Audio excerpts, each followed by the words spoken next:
Students, आज जो बेटा हम टॉपिक डिस्कस कर रहे हैं वो बेटा हम डिस्कस कर रहे हैं इलेक्ट्रॉनिक कॉन्फ़िगरेशन। हम जो बेटा टॉपिक डिस्कस कर रहे हैं दैट इज़ इलेक्ट्रॉनिक कॉन्फ़िगरेशन। अब देखो बेटा, इलेक्ट्रॉनिक कॉन्फ़िगरेशन का सिंपली मतलब क्या होता है बेटा। इलेक्ट्रॉनिक कॉन्फ़िगरेशन का बेटा ये मतलब है कि जो भी हमारे पास सेल हैं या सब सेल हैं या बेटा ऑर्बिटल्स हैं, ठीक है, उसमें इलेक्ट्रॉन का डिस्ट्रीब्यूशन कह रहे हो, डिस्ट्रीब्यूशन कैसे होता है, ठीक है। तो हम सिंपली इसको बोल सकते हैं बेटा, एक्चुअली में इलेक्ट्रॉनिक कॉन्फ़िगरेशन का मतलब हो गया that is distribution of electrons, ठीक है बेटा, इनटू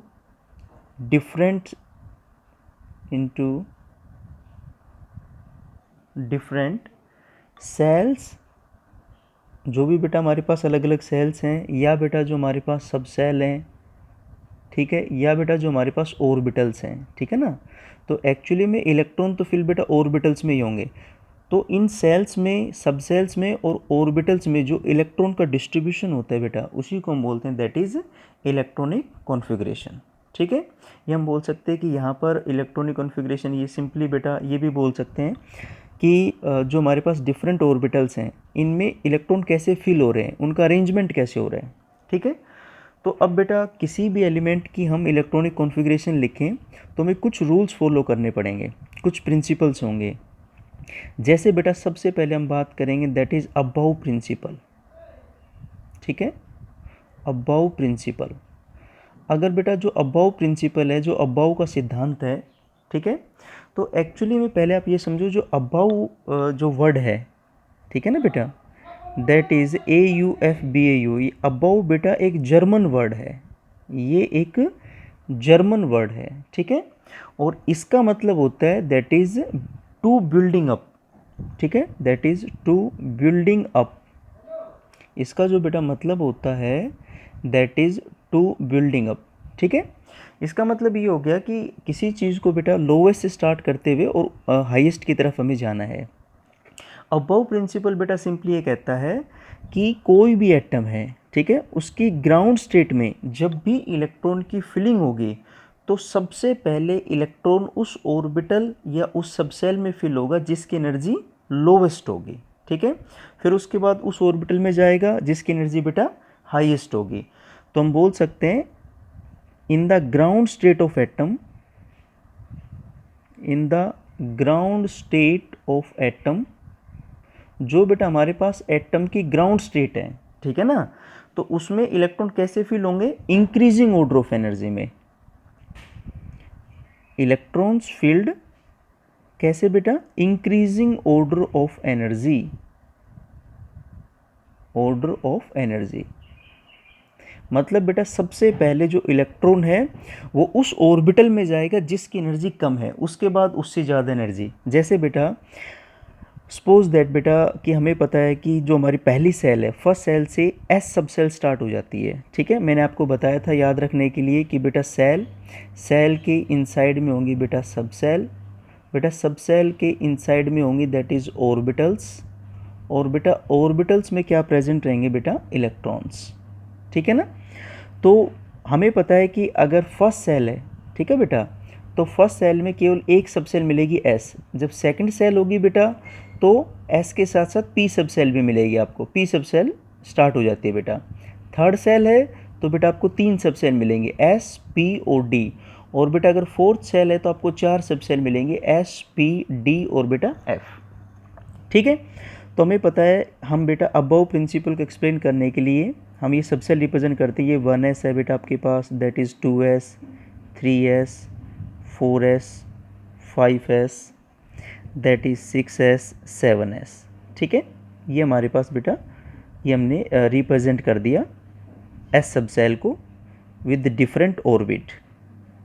अब बेटा आपको पता है सेकंड सेल से पी सब सेल स्टार्ट हो जाती है, that is 2p, that is 3p, that is 4p, 5p, 6p and so on बेटा।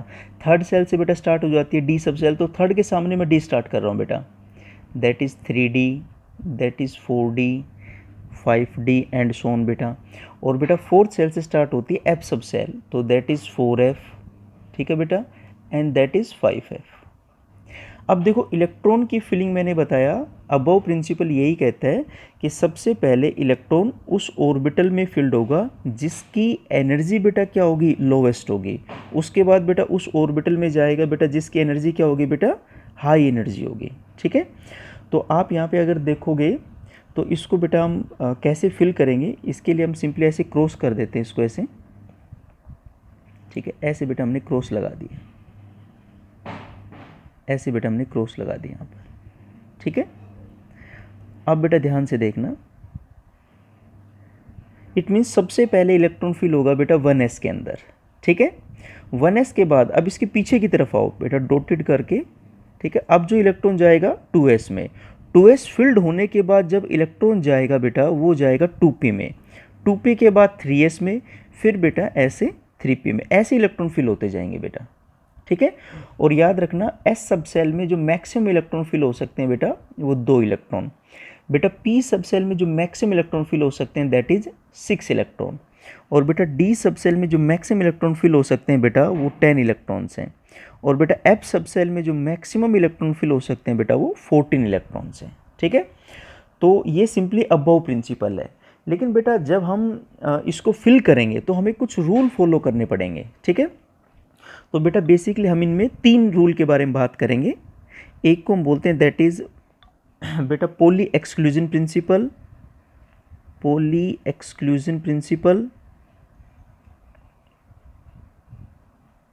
ठीक है बेटा, दूसरा जो बेटा हमारे पास रूल आएगा दैट इज बेटा hunts rule of maximum multiplicity,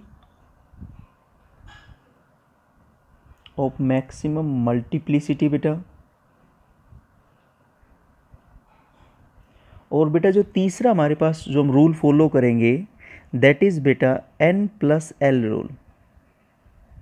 ठीक है, जिसको हम बोलते हैं बोर बुरी रूल। ठीक है, इन रूल्स को बेटा हमें फॉलो करना है जब भी हम इलेक्ट्रॉन की फिलिंग करेंगे। तो सबसे पहले जान लेते हैं भाई पॉली एक्सक्लूजन प्रिंसिपल क्या है। ये बहुत आसान से है बेटा, that is poly exclusion principle.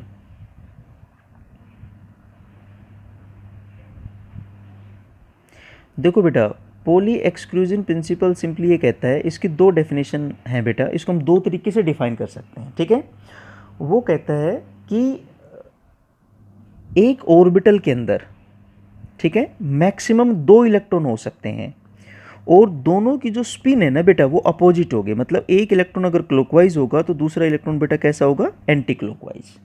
ठीक है, इट मीन्स एक ऑर्बिटल के अंदर ज़्यादा से ज़्यादा 2 इलेक्ट्रॉन होंगे और दोनों की स्पिन क्या होगी बेटा, अपोजिट।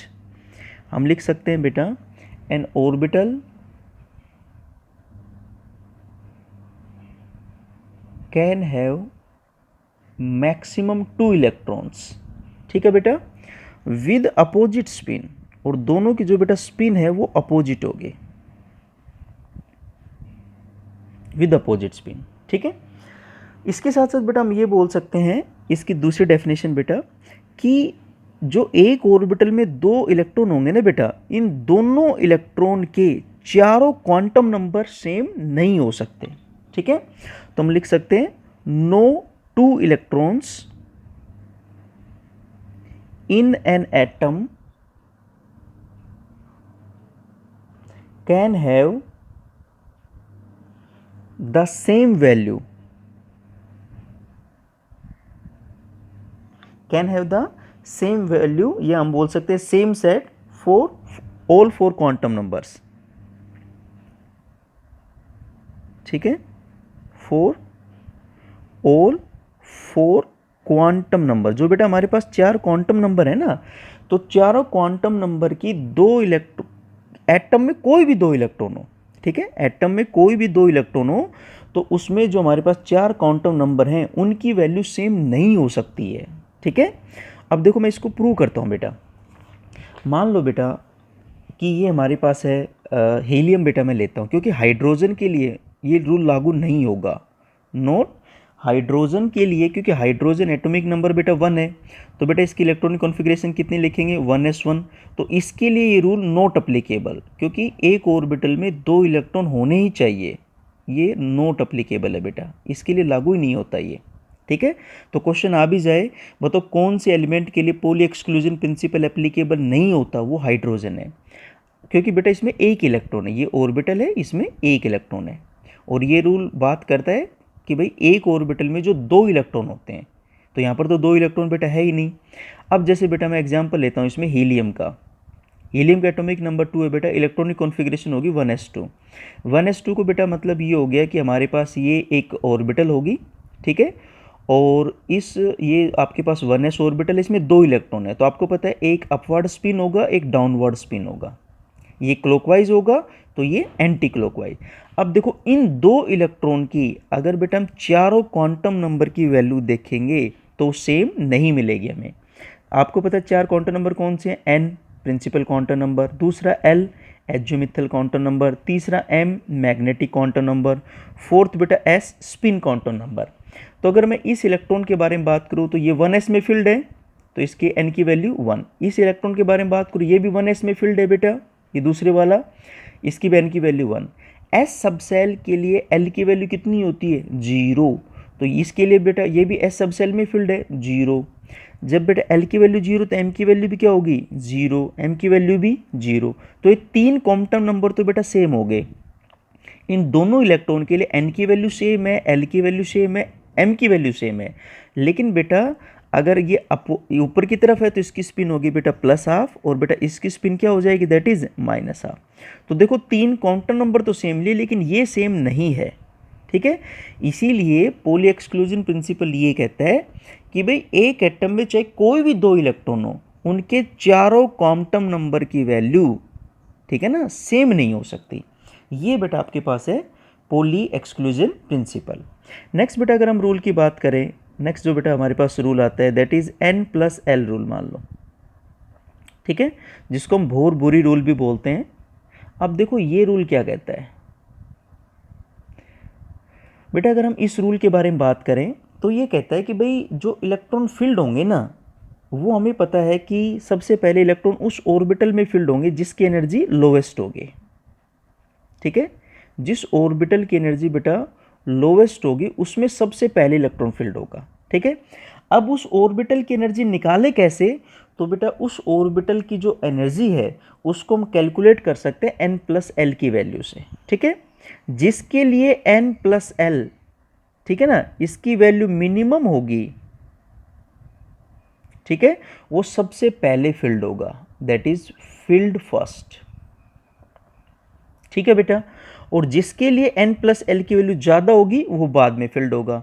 मान लो ऐसा केस आ जाए बेटा कि हमारे पास 2 ऑर्बिटल हैं, ठीक है, और अगर इन 2 ऑर्बिटल के लिए कोई भी 2 ऑर्बिटल बेटा, अगर उसके लिए N+L की वैल्यू अगर मान लो बेटा ये सेम आ जाए, तो उस केस में हम क्या करेंगे, उस केस में बेटा हम सबसे पहले जो इलेक्ट्रॉन है वो उस ऑर्बिटल में जाएगा जिसके लिए जो n होगा वो लोवेस्ट होगा। ठीक है, n की वैल्यू हम बोल सकते हैं लोवेस्ट या लेस वैल्यू होगी। जैसे बेटा फॉर एग्जांपल, पहले मैं आपको एनर्जी कैलकुलेट करके दिखाता हूँ। मान लो बेटा ये हमारे पास ऑर्बिटल्स हैं 1s 2s 2p 3s 3p बेटा 3d और बेटा मान लो 4s। अब हमें इन ऑर्बिटल की एनर्जी कैलकुलेट करनी है, तो हम N+L रूल अप्लीकेबल करेंगे। तो N+L आपको पता है, N आपके पास है प्रिंसिपल क्वांटम नंबर, ये जो नंबर है ना बेटा 1 2 2 ये 3, ये जो सेल है यही N है। ठीक है ना, जब भी हम कोई भी इलेक्ट्रॉनिक कॉन्फ़िगरेशन लिखते हैं तो उसमें जो ऑर्बिट है, जो नंबर लिखा होता है, जो न्यूमेरिक डिजिट है, यही N है बेटा। और L क्या होता है, एजोमिथल क्वांटम नंबर, वो सब सेल पर डिपेंड करता है। आपको मैं रिमाइंड करवा देता हूँ, अगर मान लो बेटा सब सेल S है तो L की वैल्यू 0, ठीक है, सब सेल P है तो 1, D के लिए बेटा वैल्यू कितनी हो जाती है, दैट इज़ 2, और बेटा F के लिए वैल्यू कितनी हो जाती है, दैट इज़ 3। ठीक है, तो ये बेटा हमारे पास L की वैल्यू होती है ऐसे। ठीक है ना, अब बताओ बेटा अगर हम यहाँ पे कैलकुलेट, यहाँ पे बेटा अब हम कैलकुलेट करते हैं, N 1 है प्लस S के लिए वैल्यू कितनी होती है 0, तो बताओ इसका टोटल सम कितना हो गया, दैट इज़ 1। यहाँ पर बेटा n की वैल्यू 2, s की वैल्यू 0, बताओ टोटल सम 2।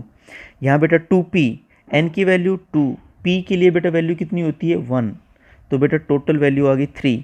यहाँ पर ध्यान से देखो बेटा n की वैल्यू 3 और बेटा s की वैल्यू 0, तो बेटा टोटल वैल्यू 3।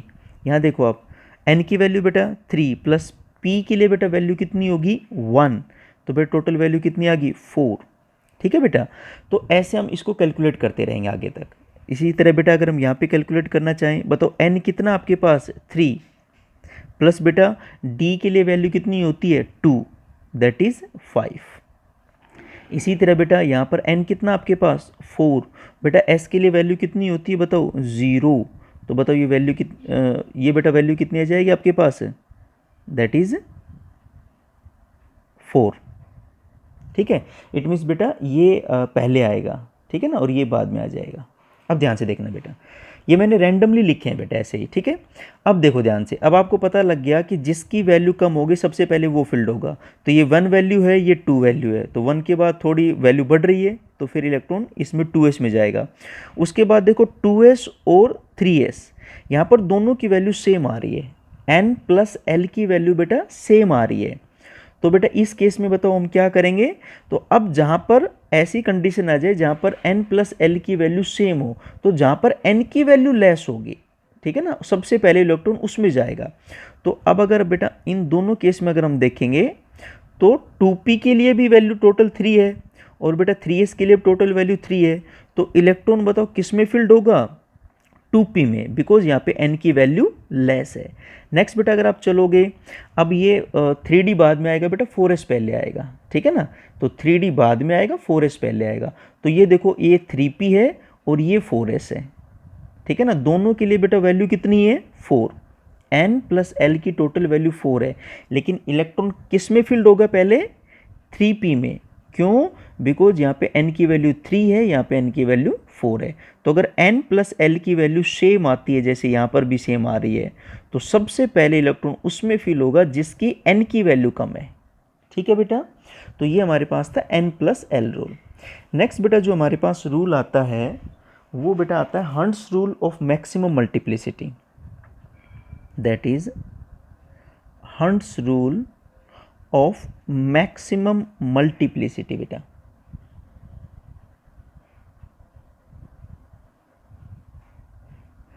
अब ध्यान से देखना बेटा, hunts rule of maximum multiplicity क्या है। देखो बेटा मल्टीप्लिसिटी जो वर्ड है ना यहाँ पर, ये इंडिकेट करता है अनपेड इलेक्ट्रॉन्स, और इट मीन्स यहाँ पर मैक्सिमम मल्टीप्लिसिटी का मतलब बेटा क्या हो गया, that is maximum number of unpaired electrons. It mean जितने ज़्यादा अनपेड इलेक्ट्रॉन्स होंगे, ठीक है बेटा, उतनी ज़्यादा मल्टीप्लिसिटी होगी। अब ये क्या कहता है ये रूल, ये रूल बेटा ये कहता है कि जब भी हम इलेक्ट्रॉन पेयरिंग करेंगे, ठीक है, ऑर्बिटल में जब भी बेटा इलेक्ट्रॉन की पेयरिंग होगी, सिंगल सिंगल इलेक्ट्रॉन फिल होगे, उसके बाद जब पेयरिंग स्टार्ट होगी, ठीक है, तो ये कहता है कि मान लो कि आपके पास जैसे बेटा सपोज दैट मैं समझाता हूँ आपको, मान लो बेटा ये मेरे पास पी सब सेल है, आपको पता है पी सब सेल में 3 ऑर्बिटल होती हैं, ठीक है, और अगर मुझे इसमें और आपको पता है इसमें एक ऑर्बिटल में ज़्यादा से ज़्यादा 2 इलेक्ट्रॉन फिल हो सकते हैं। तो यहाँ पर बेटा अगर मान लो मुझे 6 इलेक्ट्रॉन फिल करने हैं, भाई इसमें मैक्सिमम 6 इलेक्ट्रॉन फिल हो सकते हैं, एक ऑर्बिटल में 2 हो सकते हैं बेटा। तो पहले सिंगली फिल्ड होंगे विद सेम स्पिन, अगर ये ऊपर की तरफ है तो ये भी ऊपर की तरफ ही रहेगा, मतलब क्लॉकवाइज स्पिन, ये भी बेटा अपवार्ड ही रहेगा। तो पहले इलेक्ट्रॉन सिंगली फिल होंगे, उसके बाद पेयरिंग स्टार्ट होगी यहाँ से, ठीक है, फिर ये नेक्स्ट वाला इलेक्ट्रॉन फील्ड होगा बेटा 4th इलेक्ट्रॉन, फिर ये 5th इलेक्ट्रॉन, फिर ये बेटा 6th इलेक्ट्रॉन। तो पहले इलेक्ट्रॉन सिंगली फील्ड होंगे, उसके बाद पेयरिंग होगी। ऐसा नहीं हो सकता बेटा, ठीक है, कि मान लो पी सब सेल है, भाई मान लो मुझे सपोज करो बेटा 4 इलेक्ट्रॉन फिल करने हैं, तो मैं पहले यहाँ से 2 इलेक्ट्रॉन फिल कर दूँ और फिर 2 इलेक्ट्रॉन फिल कर दूँ, ये गलत है, ठीक है। पहले एक एक इलेक्ट्रॉन भेजो हर ऑर्बिटल में, उसके बाद पेयरिंग करो, ठीक है बेटा। तो ये जो रूल्स है ये यही कहता है कि भाई सबसे पहले जब भी इलेक्ट्रॉन की बेटा फिलिंग होगी, तो सबसे पहले जो बेटा इलेक्ट्रॉन्स है वो कैसे फिल होंगे, सिंगल सिंगल फिल होंगे बेटा, ठीक है। अब बेटा ध्यान से देखना, अब इसको हम एक और भी बोल सकते हैं कि भाई इसको अगर हम थोड़ा डिफाइन करना चाहें, व्हेन द इलेक्ट्रॉन्स, इसको बेटा दो डेफिनेशन हमारे पास, when the electrons filled in the degenerate orbital. अब आप कहोगे सर ये डीजनरेट ऑर्बिटल्स क्या आ गई, बेटा ये भी समझाता हूँ मैं आपको। डीजनरेट ऑर्बिटल्स, ठीक है ना। डीजनरेट बेटा वो ऑर्बिटल है जिनकी एनर्जी सेम होती है, ठीक है, same energy, same energy orbitals बेटा। तो कहते हैं when the electrons filled in the degenerate orbital then electrons first filled singly, पहले इलेक्ट्रॉन सिंगल सिंगल फील्ड होंगे बेटा, ठीक है ना, सिंगल फील्ड होंगे विद पैरेलल स्पिन, ठीक है, with parallel spin, and after that pairing will start, and after that pairing will takes place या pairing will start, ठीक है बेटा, pairing will start, मतलब जो भी इलेक्ट्रॉन की फिलिंग होगी तो सबसे पहले ऑर्बिटल जो इलेक्ट्रॉन है वो ऑर्बिटल में सिंगल सिंगल फील्ड होंगे पैरेलल स्पिन के साथ। मतलब पैरेलल स्पिन का मतलब या तो उनकी स्पिन क्लॉकवाइज ही होनी चाहिए या उनकी स्पिन एंटी क्लॉकवाइज ही होनी चाहिए, और उसके बाद बेटा क्या होगी, उनकी पेयरिंग स्टार्ट होगी, ठीक है। दूसरा बेटा हम ये भी बोल सकते हैं, इसकी डेफिनेशन ये भी हो सकती है कि जो पी डी और जो एफ ऑर्बिटल्स हैं, ठीक है ना बेटा, पी डी और जो बेटा एफ ऑर्बिटल्स हैं उसमें इलेक्ट्रॉन पेयरिंग बेटा तब तक नहीं हो सकती जब तक हर ऑर्बिटल में एक इलेक्ट्रॉन सिंगली ना ऑक्यूपाई हो जाए, ठीक है। अब आपको जो इसमें इंपॉर्टेंट बात है वो ये है कि ये रूल कुछ एलिमेंट के लिए लागू नहीं होता। क्यों लागू नहीं होता उसका बेटा आपको रीज़न मिलेगा। जैसे बेटा हाइड्रोजन हो गया, हीलियम हो गया, लिथियम हो गया, बेरिलियम हो गया, इन एलिमेंट के लिए ये रूल अप्लीकेबल नहीं होता है बेटा, ठीक है। क्यों नहीं होता है, इसके पीछे रीज़न है भाई। हाइड्रोजन का एटॉमिक नंबर 1, हीलियम का एटॉमिक नंबर 2, लिथियम का बेटा एटॉमिक नंबर 3, बेरिलियम का 4, ठीक है। तो बेटा जब मैं हाइड्रोजन कॉन्फ़िगरेशन लिखूंगा ये 1s1 है, इट मीन्स ये आपके पास ऑर्बिटल है, इसमें एक इलेक्ट्रॉन है। यहाँ पर बेटा जब मैं हीलियम के बारे में लिखूंगा ये आपके पास होगी 1s2, ठीक है ना बेटा, इसमें ये 2 इलेक्ट्रॉन आपके पास। और बेटा लिथियम वैसे ही, बेरिलियम, इट मीन्स इन सभी में केवल s ऑर्बिटल है, ठीक है। तो यहाँ पर ऑर्बिटल्स वो कह रहा है कि जो डीजनरेट ऑर्बिटल्स है जिनकी एनर्जी इक्वल है, लेकिन यहाँ पे तो ऑर्बिटल ही एक है, तो सिंपल सी बात है एक इलेक्ट्रॉन फिल होने के बाद पेयरिंग स्टार्ट होगी। तो यहाँ पर इन सभी एलिमेंट में जैसे लिथियम बेटा 3 है तो बेटा इसकी कॉन्फ़िगरेशन हो जाएगी 1s2 2s1। यहाँ पे तो यहाँ पर भी देखो केवल s ऑर्बिटल है। इसी तरह बेटा आपके पास बेरिलियम है, एटॉमिक नंबर 4, 1s2 2s2। तो यहाँ पर बेटा आपके पास ऑर्बिटल ही कौन सी है, केवल s orbital, only s orbital. और s ऑर्बिटल में तो एक इलेक्ट्रॉन के बाद ऑटोमेटिक पेयरिंग होनी है फिर बेटा, ठीक है। यहाँ पर तो बात जो हम कर रहे हैं बेटा वो ऐसी सब सेल के बारे में बात करें जहाँ पे एक से ज़्यादा ऑर्बिटल हो। और एक से ज़्यादा ऑर्बिटल आपको कहाँ मिलेंगी, पी सब सेल में। आपको पता है पी सब सेल में 3 ऑर्बिटल होती हैं, ये बेटा 3 ऑर्बिटल हैं। आपको पता है डी सब सेल के बारे में बेटा जब मैं बात करूँ, ठीक है ना, तो आपको पता है डी सब सेल में आपके पास 5 ऑर्बिटल होती हैं बेटा, ठीक है ना। इसी तरह बेटा एफ सब सेल में, तो बेटा बताओ एफ सब सेल के बारे में बात करो 7 ऑर्बिटल होंगी, ठीक है ना। इट मीन्स ये जो रूल लागू होता है वो तब लागू होगा जब आपकी सब सेल में एक से ज़्यादा ऑर्बिटल हो। और मैं आपको बता देता हूँ बेटा, मान लो पी सब सेल 3 ऑर्बिटल है, एक पी एक्स, एक पी वाई और एक पी जेड। तो बेटा इन तीनों की एनर्जी सेम है, इक्वल है, तो इन्हीं को हम बोलते हैं डीजनरेट ऑर्बिटल्स। तो ये सभी ऑर्बिटल डीजनरेट हैं बिकॉज इन सभी की एनर्जी सेम है बेटा। इसी तरह बेटा डी में डी एक्स वाई हो गया, डी वाई जेड हो गया बेटा, डी एक्स जेड हो गया, d X square minus Y square हो गया बेटा, और बेटा आपके पास that is d Z square. तो इन पांचों ऑर्बिटल की एनर्जी सेम है, तो यहाँ पर बेटा क्या कहलाएंगी ये, दैट इज डीजनरेट ऑर्बिटल। तो ये रूल इन एलिमेंट में लागू नहीं होता। हंट्स आपके पास जो रूल है hunts rule, hydrogen, helium, lithium, beryllium, because यहाँ पे पी ऑर्बिटल है ही नहीं, यहाँ पे तो केवल एस ऑर्बिटल है। और s ऑर्बिटल में रूल अप्लीकेबल नहीं होगा क्योंकि एक से ज़्यादा ऑर्बिटल होनी चाहिए। क्वेश्चन बेटा ये भी आ सकता है कि बताओ भाई जब आप यहाँ पे पेयरिंग करोगे तो p सबसेल में, ठीक है बेटा, या जो p ऑर्बिटल्स हैं इसमें पेयरिंग कौन सी इलेक्ट्रॉन से स्टार्ट हो जाएगी, तो आपको पता है 1 2 3, इट मीन्स यहाँ पे जैसे आप फोर्थ इलेक्ट्रॉन फिल करोगे तो फोर्थ से पेयरिंग स्टार्ट हो जाएगी। यहाँ पे पेयरिंग स्टार्ट बताओ कौन सी इलेक्ट्रॉन से होगी, फोर्थ, क्योंकि बेटा 3 इलेक्ट्रॉन तो सिंगल सिंगल फील्ड होंगे, फोर्थ से तो पेयरिंग स्टार्ट होगी बेटा, ये पेयरिंग स्टार्ट हो जाएगी। अगर डी इलेक्ट्रॉन में बात करें कौन से इलेक्ट्रॉन से पेयरिंग स्टार्ट होगी, तो 5 इलेक्ट्रॉन तो सिंगल फील्ड होंगे, 1 2 3 4 और 5, सिक्स्थ इलेक्ट्रॉन से बेटा क्या स्टार्ट हो जाएगी बताओ, पेयरिंग स्टार्ट हो जाएगी। इसी तरह बेटा आपके पास जो एफ ऑर्बिटल है तो वहाँ पे 1 2 3 4 5 6 7, 7 तो सिंगली फील्ड होंगे और बेटा 8th इलेक्ट्रॉन से बेटा क्या स्टार्ट हो जाएगी आपके पास, पेयरिंग स्टार्ट हो जाएगी। ठीक है बेटा, अब हम बात कर देते हैं कुछ इलेक्ट्रॉनिक कॉन्फ़िगरेशन लिखने के बारे में। जैसे बेटा अब अगर मान लो कि जब भी हम कोई इलेक्ट्रॉनिक कॉन्फ़िगरेशन लिखेंगे, ठीक है ना, इलेक्ट्रॉनिक कॉन्फ़िगरेशन, तो उसका जो हम रिप्रेजेंटेशन करेंगे वो बेटा हम करते हैं दैट इज एन एल और एक्स। जो एन बेटा रिप्रेजेंट करेगा ये करेगा कौन सी सेल है, सेल का number, shell number, first shell है, सेकंड सेल है, थर्ड है। एल बेटा रिप्रेजेंट करेगा सब सेल को, कौन सी सब सेल है, ठीक है ना, एस है, पी है, डी है, एफ है। और बेटा ये जो एक्स है ये रिप्रेजेंट करेगा that is number of electrons. ठीक है, अब बेटा अगर हम बात करते हैं कि हम कोई भी कॉन्फ़िगरेशन लिखते हैं तो हम अबाउ प्रिंसिपल को फॉलो करेंगे।